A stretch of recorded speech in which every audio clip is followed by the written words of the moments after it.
ভাই 100 দিন। কি কস তুই? 100 দাও।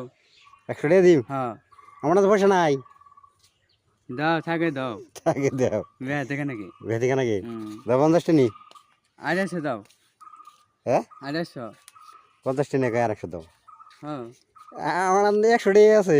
আর দাও টাকা দাও মাথা ঠিক গরম আছে? আছে হ্যাঁ মাথা গরম? হ্যাঁ তো দোয়া করবি না মানে কে? ও জগদাম হ্যাঁ? জগদাম কেমনে করে দোয়া করস তুই আইলে দিলে করে? এই আল্লাহ হাফাত জগদে আল্লাহ আকবার বলে। হুম দোয়া করছ তো? হ্যাঁ আচ্ছা।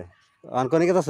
বাতি কথা হাতে হ্যাঁ যা দিলে। নাকি শার্ট একটা গায়ে দিছ। স্পোর্টিং পিনছ শার্ট গায়ে দিছ এই গরমের মধ্যে। হ্যাঁ ওই খারা পয়সা কার কার নিয়ে দিবি? বউ তোর বরে? হ্যাঁ? হ্যাঁ আচ্ছা তোর অর্ডার দিবি না? না বাবা দিব ঠিক